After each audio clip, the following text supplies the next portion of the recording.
I admit it. I was wrong. I failed you guys. Failed myself. I am in disbelief. I'm disappointed. I thought the anime was going strong. I told myself it would become better and better. I told myself I would like it no matter what. But in truth, I lied to myself. I lied to you guys. I'm sorry, but episode 9, it broke me.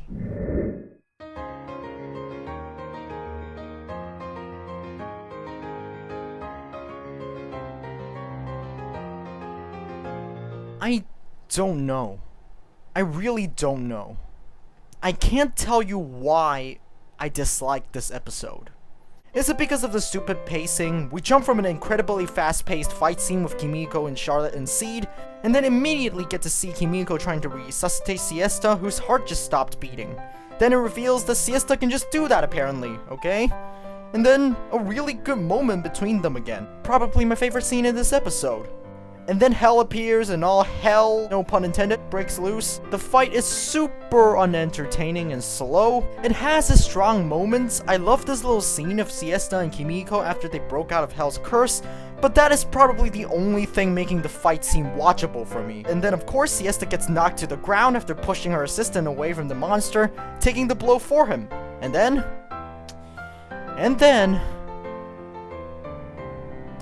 disappointment. So Hell, you know, being Hell, she forces Kimiko to stand in place because of her red eyes, and then makes him watch in horror as she rips out Siesta's heart from her motionless body and shove it inside herself, replacing her heart with Siesta's. Why is this disappointing? Because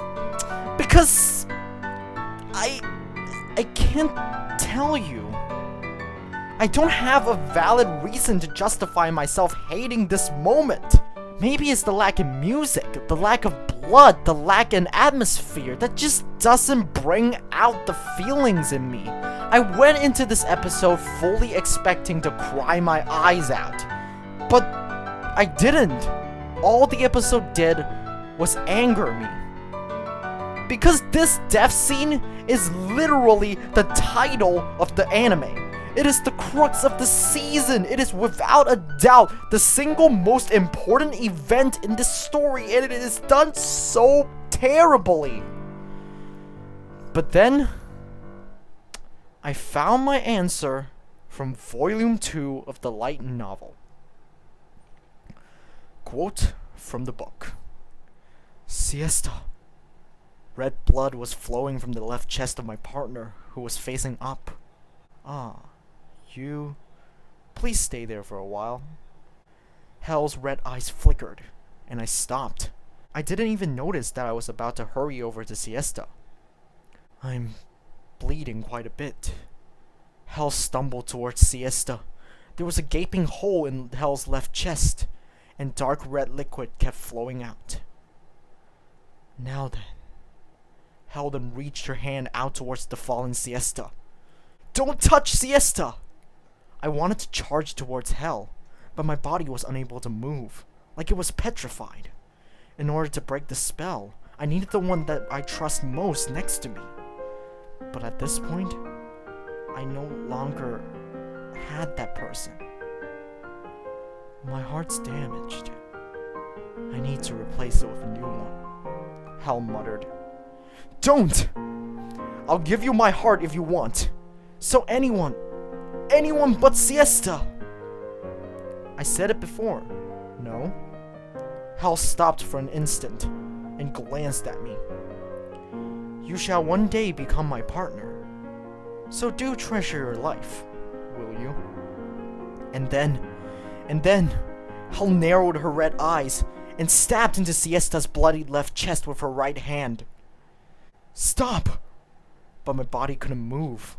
I couldn't blink, and could only stare blankly at the devastation before me. I shall be taking the legendary detective's heart. Now, I am truly a special being. Hell then pried Siesta's flesh out of the body. That hand was holding a still pulsating heart. Siesta! While I could only look on, dumbfounded, Hel reached her hand into the left chest that was dug out and extracted the heart. She simply crushed it thereafter, and then inserted Siesta's heart into her left chest. The heart quickly sank into her body, as though it was meant to be there.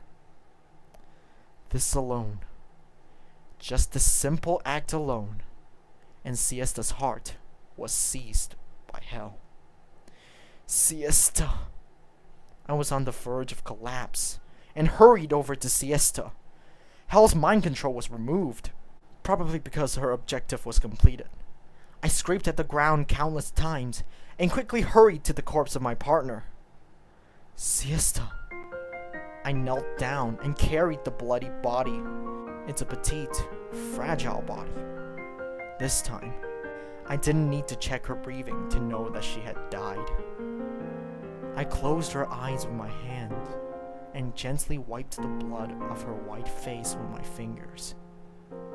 Siesta. I called out once again, but there was no response. It was to be expected. The detective is already dead. I thought I couldn't cry. She and I weren't considered lovers, nor friends, just business partners with mutual goals. To me, Siesta wasn't anyone really special. But why? No matter how I wiped, the droplets continued to fall onto Siesta's face. I'm sorry. My trembling hands gently caressed Siesta's head while she was in my clutches. But of course, Siesta didn't answer. Return it. And so I said to Hel instead. Siesta's corpse was lying on the ground, and I stood up with the last bit of my strength. Return? What? Hel turned around and tilted her head in confusion. That heart belongs to Siesta. Return it. That's impossible. It belongs to me now, Hel said, and put her hand on her left chest. At that moment, something snapped within me. Get your filthy hands off of Siesta! Before I knew it, I strode forth. My body, bones, flesh, and blood, all of it, wouldn't allow Hel to continue living. I drew a knife and charged towards Hel. End quote. Now, you should have a rough idea of why I didn't like episode 9 of the anime. They cut out the most important bits, the truly emotional bits. And I can't forgive that. You know what else they cut out? Bear with me as I continue reading. Quote again. You're bleeding all over, yet you wouldn't let go of your fists. Your eyes are redder than mine when you tried to hit me, Bloodshot. So why? Hel asked. Where did that rage come from? Is it because of that bond you two speak of? You. So Hel asked. What are you to her? My clenched fist couldn't move. Maybe it's because of the excessive blood loss, but my legs were a little limp. In this situation, I frantically tried to get my dull brain moving. What exactly was I to Siesta? Hel didn't need to ask. I always wondered about this myself. Just what kind of existence was I to Siesta? There's no way I would know anyway. The dead couldn't talk. At this point, I lost the chance to learn of this. Forever. Despite that, so I thought in my dulled mind, what would it be if the situation was reversed? What did I think of Siesta? Ever since that day, 3 years passed since our encounter 10,000 meters above ground in the skies. To be honest, I was annoyed. I loved daily life. I loved daily life more than anyone else, because of my nature of getting into trouble. And I always wished for a life of peace and quiet. She just broke it all. I thought it would only be limited to her jumping out of the window at the culture festival, but the result was that I jumped into a life of extraordinary days. Spare me already. I didn't know how many times I begged God, the famous detective. So, how many times do you think I nearly died over the past 3 years? I got injured so many times, got involved in gunfights, spent 3 days and nights without eating or drinking, camped in a mountain where bears roamed, chased after murderers, got abducted, imprisoned, fought androids, fought a biological weapon, and even in the face of such unreasonable moments, my partner scolded me many times. Are you a fool? And how many times did I laugh?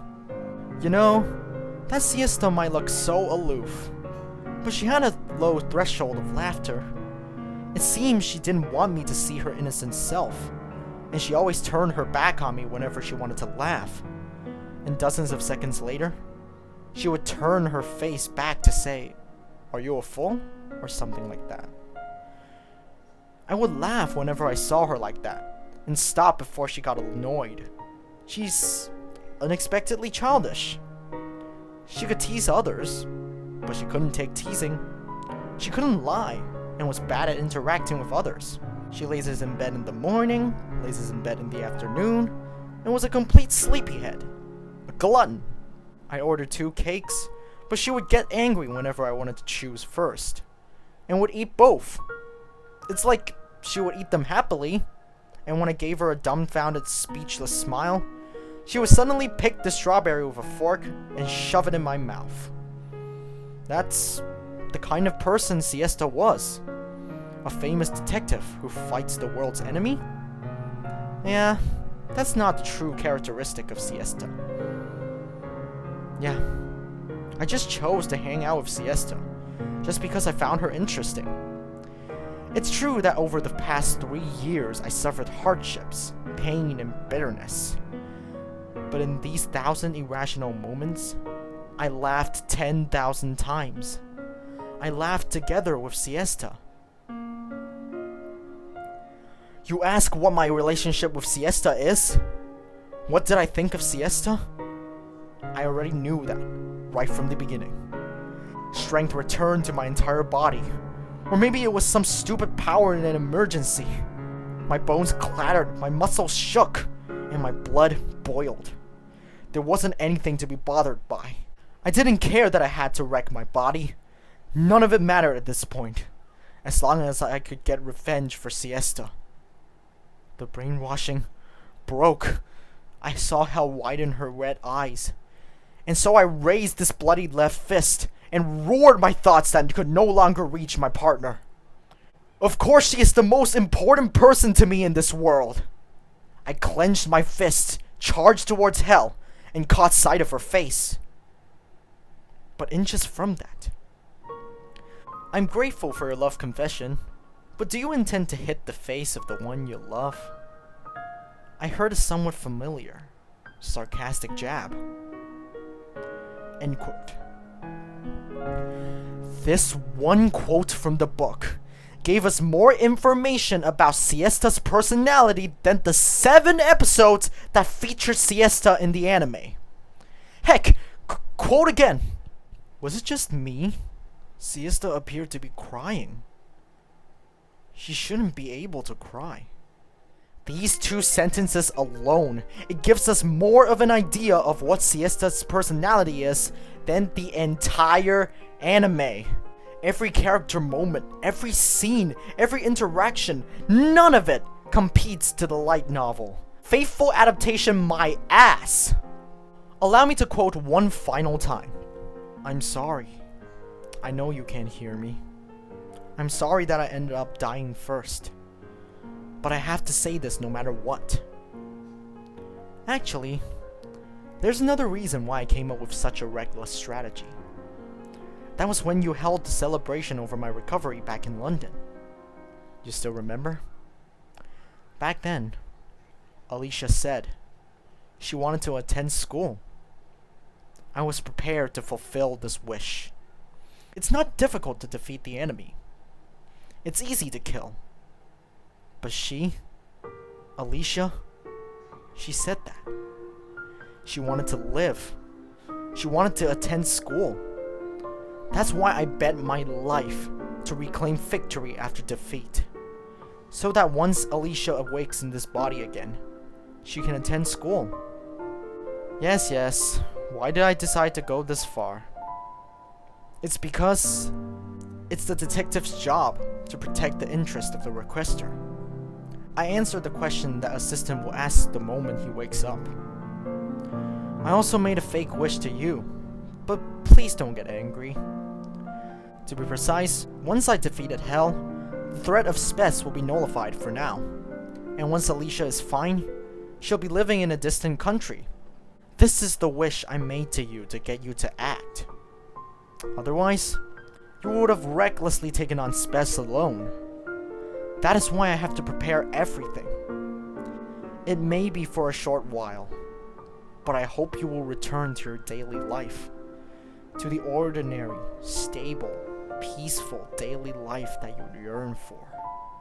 I'm sorry for dragging you along over the past 3 years. Again, I caress assistant's head. I caress him over and over again, thinking this will surely be the last time. I've always been arguing with you. Appearing in my mind now is that sidelong face of yours, muttering with a sigh that this is unreasonable. Am I really that unreasonable? Is there a reason for you to be this perturbed? I did just say, aren't you too fond of me? In the spur of the moment. But maybe that's not the case at all. I'm a little worried. But at the very least, I enjoyed myself. You may laugh if I said that. You may even get angry at me, telling me to stick to my character. But please forgive me at my final moments. The apple pie I ate with you was sweeter than when I had it alone. I felt like we were a couple when we stayed together in the cheap apartment. I enjoyed myself at the casino. But I remember you lost lots.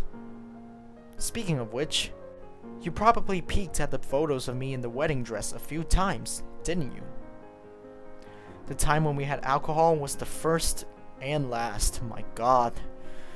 That was disastrous. I want to see your sidelong face when you sigh and go all, this is unreasonable. And I want to see your smile again and again. I don't want to die. But I want to protect. I want to protect you.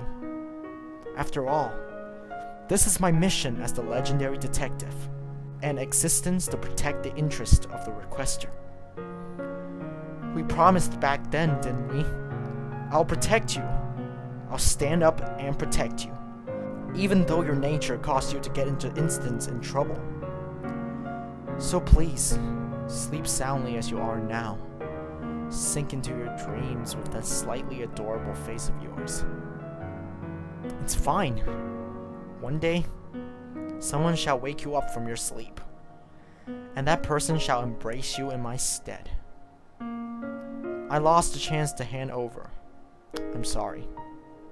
And at the very end, in the middle of the battle, I retrieved the red ribbon from Hell's army uniform and tied it to my head. Will she wear that a year later? Oh yes, I need to think of a name. It's the last spell to seal Hell's consciousness. By binding a new name, this physical body shall be reborn again. Hell is the name of the cold queen who ruled the country of ice.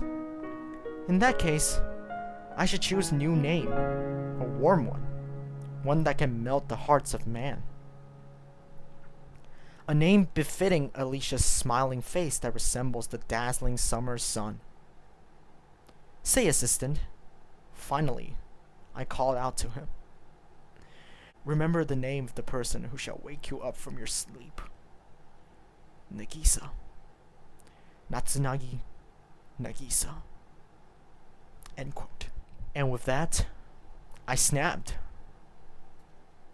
I was about to drop the anime, but I decided to give it one last chance. And also, I want to formally apologize for what I said about Siesta in my previous episode. Although what I said may not be a 100% wrong interpretation of what Siesta can be, since I was an anime-only person at the time of writing that video script. But I did get the point of Siesta wrong. Siesta isn't the contrast to Alicia. Siesta is Alicia, in the sense that they are the same. Siesta is not slowly becoming hell, as I've said. Siesta was trying to save Alicia from the very start, even willing to risk her own life to do so, as the novel revealed. The novel also explicitly stated that Siesta is not good at showing emotion, something the anime almost completely glossed over. Yeah, it's mentioned in the anime, yes, I know, but mentioned and state are two very different words. Siesta is truly the best character in the entire story, and you can't tell me otherwise. But then again, it is the detective's job to protect the interest of the requester. Isn't it right, Siesta?